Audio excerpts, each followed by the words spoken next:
तो तुम भी रवि शशि सूर्य और चंद्रमा के समान अमर पद को प्राप्त करोगे। उन्होंने भगवान का शरणा लिया, धरती अंबर ये सब उसकी आज्ञा में चलते हैं। ऐसे आज्ञाकारी 11 है, ये सब आज्ञाकारी है। सूर्य चंद्रमा पृथ्वी आकाश जलवायु ये सब उसके आज्ञाकारी है, सेवक हैं। तो निज सेवक होने के कारण, निज दास होने के कारण वो अमर हो गए हैं। साई मारे ते मोए कोई जीवे ना है, साहिब राके तेरे दादू निज घर माए।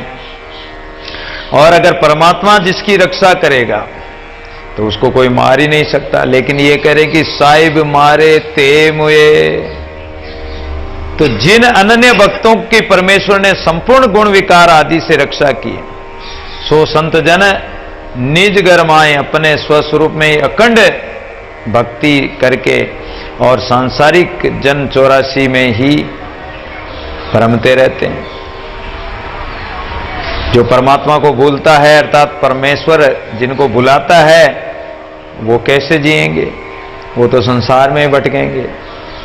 परमात्मा परीक्षा करता है, अगर उसमें आप भूल गए, उसमें बहक गए, तो फिर आप 84 में ही जाओगे, परमात्मा भी नहीं बचा पाएगा फिर तो। साहिब राके तेरे, और परमात्मा जिसकी रक्षा करता है वो तो निज घर को प्राप्त करते हैं, निज स्वरूप को प्राप्त करते हैं। जे जन राखे राम जी अपने अंग लगाए, दादू कुछ व्यापे नहीं जे कोटि काल जग जाए।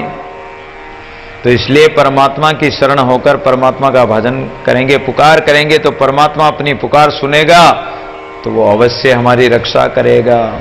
और रक्षा करेगा तो अपने स्वरूप में मिला लेगा। फिर तो काल जाल की त्रास हमें नहीं व्याप सकती है। ईश्वर राखे तेरे कठिन ठोर जगन्नाथ, कोटि काल जो पचमरे परे न तिनके हाथ है। नर निर्भय हरि नाम में ये गढ़ अगम अगाध, रज्जब रिपु लागे नहीं सदा सुखी सो साध है। रज्जब मुए जो मारते विंसे वेरी पंच, तब ताको लगे नहीं जरा मरण जम अंश।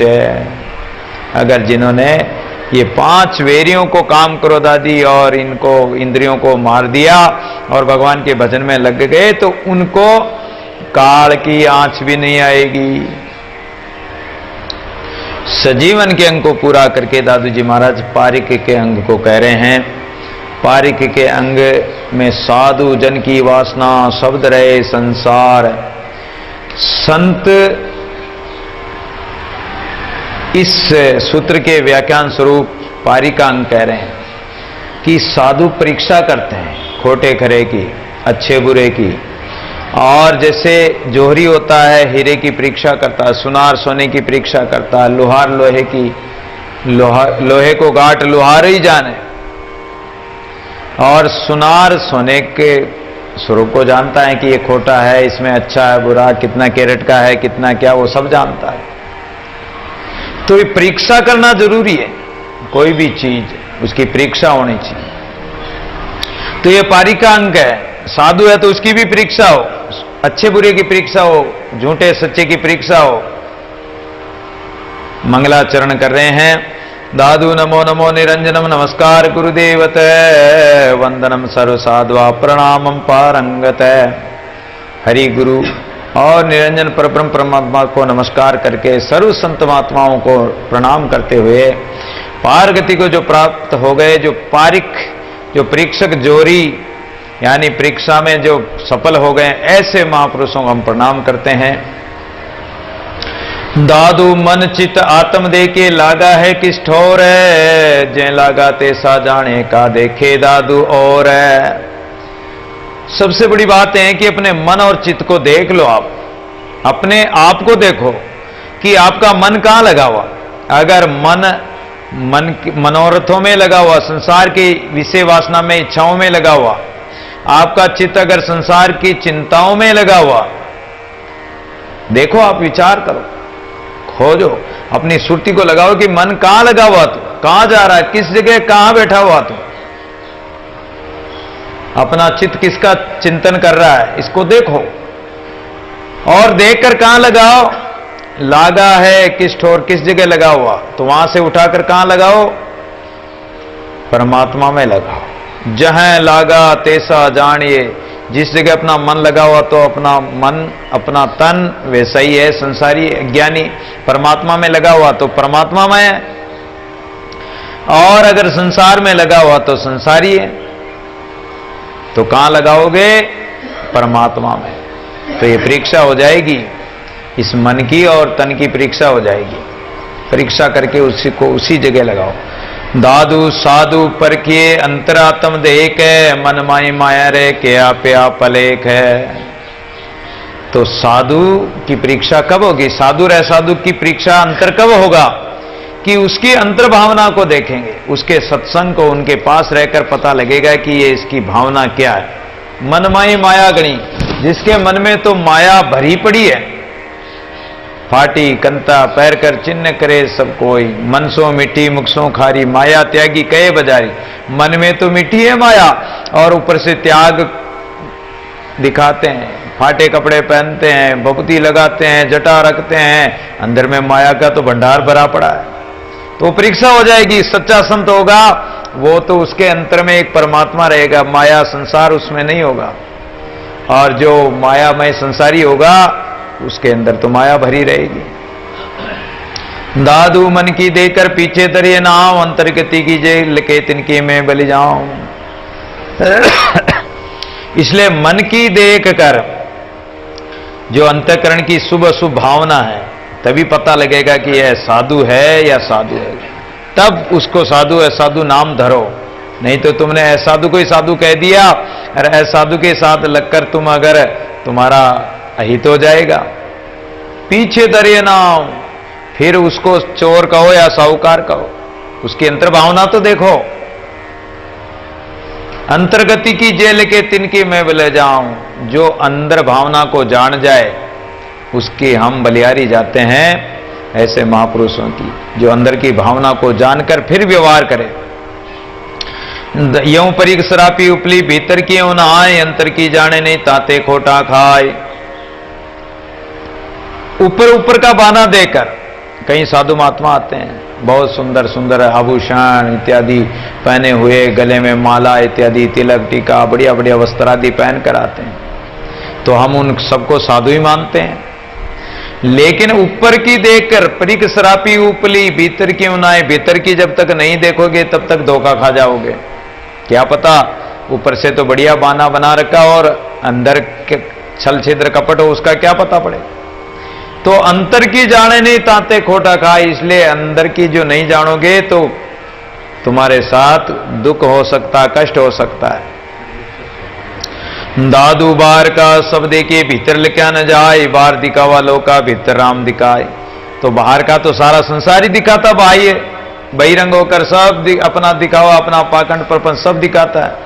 लेकिन भीतर लिखा ना जाए, उसके भीतर का भेद जानना जरूरी है। हर व्यक्ति का भीतर का भेद थोड़ी जाना जाता है। ऊपर से तो सब राम राम कहते हैं, तो राम राम कहने वाला क्या सब सच्चे हैं, सब सही है? नहीं हो सकते हैं। उनमें छल छिद्र कपटी धोखाधड़ी पाखंडी करने वाले, पाखंड करने वाले बहुत होते हैं। बाहर दिखावा लोग का भीतर राम दिखाए। और जो सच्चे महापुरुष होते हैं वो बाहर दिखाते नहीं है, वो तो राम नाम में लगे रहते हैं। भीतर राम दिखाई, राम नाम को भीतरी अनुभव करते हैं, भीतरी राम नाम का स्मरण करते हैं। छल छिद्र कपट उनके होता ही नहीं है, वो तो अपने आप ही दिखाई दे जाता है। दादू जे नाई सो सब कहे, हैं सो कहे न कोई, खोटा करा पर के तब जूता त्यों ही होई। अब यहां एक बहुत बड़ी बात आती है कि जे नाई सो सब कहे। अब ये संसार सब लोग कहते हैं कि सत्य है, संसार सत्य दिखाई दे रहा, बिल्कुल सत्य है, 5 तत्वों का परमात्मा ने बनाया है।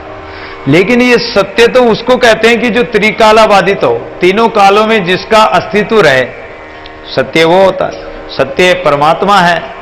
और ये संसार सत्य इसलिए नहीं है कि ये तीनों कालों में सत्य नहीं है, पहले नहीं था, अभी है, फिर नहीं रहेगा। परमात्मा तो ज्यों का त्यों रहेगा, वो सत्य है, इसलिए वो सत्य है और जगत मिथ्या है। इसमें बहुत रहस्य की बात है कि ये नाशवान है, ये नष्ट होने वाला है, क्षणिक है, कुछ समय के लिए, इसलिए इसको सत्य नहीं मान सकते। दिखाई दे रहा है सो जे नाई सो सब कहे, जो नहीं है लेकिन सब उसको कह रहे हैं कि है, लेकिन ये नहीं है। अरे सो कहे न कोई जो है परमात्मा सत्य है, उसको कोई देख ही नहीं रहा। खोटा खरा परखे, इसलिए खोटे खरे का परख करो, इसकी पहचान करो कि वास्तव में ये सत्य है कि झूठा है। ये माया का जो कार्य है ये सब झूठा है। ठीक है, कुछ समय तक है, कुछ समय तक रहेगा, लेकिन क्षणिक है। तब ज्योता त्यों ही होई। अगर आपने परीक्षा कर ली और ज्यों का त्यों देख लिया, सत्य को सत्य देख लिया और झूठे को झूठ देख लिया, तो परीक्षा हो गई। दय दिशी फिरे सो मन, आवे जाए सो पवन, राखणहारा प्राण देखणहारा ब्रह्म है।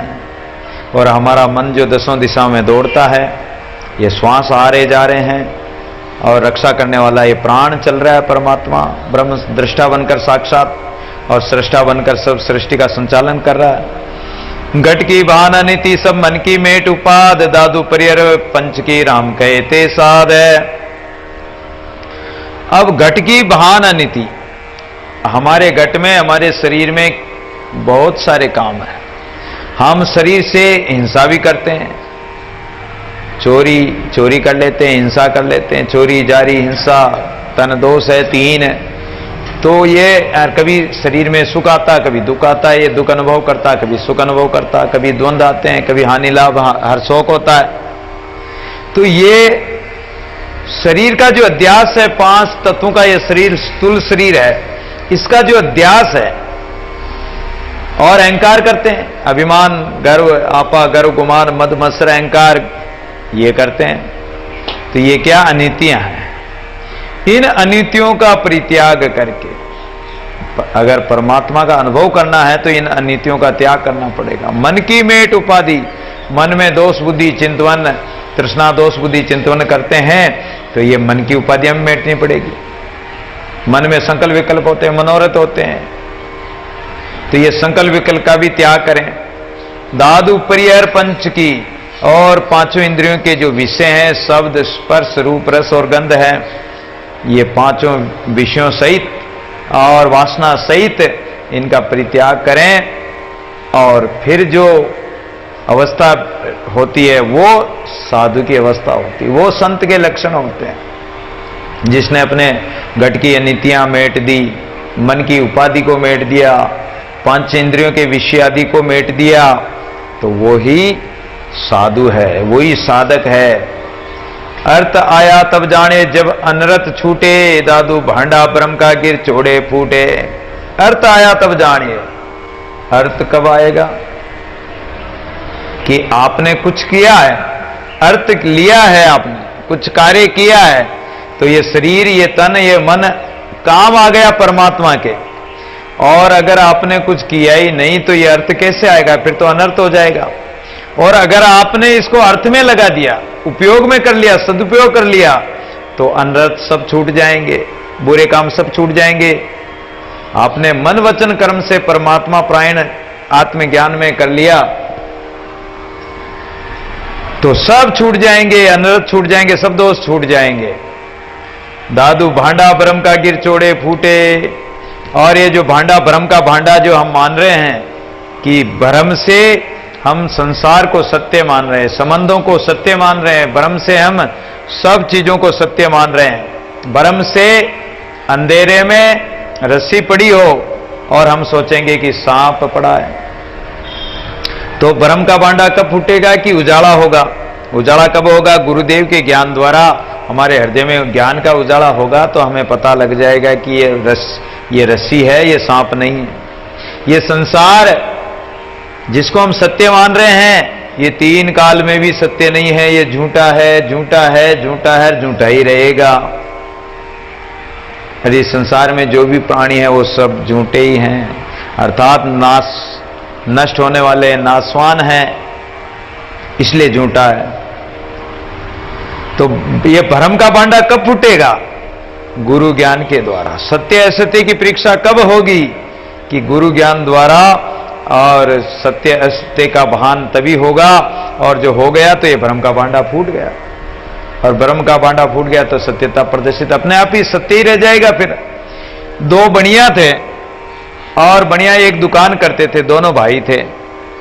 तो दोनों दुकान करते करते एक तेल का मटका था, बड़ा मटका, उसमें तेल भरा रहता। तो उसमें से तेल किसी को देना होता, ग्राहक को दे देते, उसमें ऊपर से भरते जाते, वो खाली होता ही नहीं। बड़ा बुजुर्गों से चलता आ रहा। अब जो बड़ा भाई था वो दुकान पे बैठता, तो छोटे भाई जब नहीं बैठता या नजर बचाकर उसमें उस तेल के भांडे में सिक्के डाल देता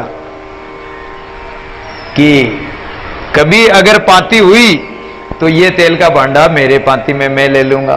तो उसमें वो सिक्के डालता रहा।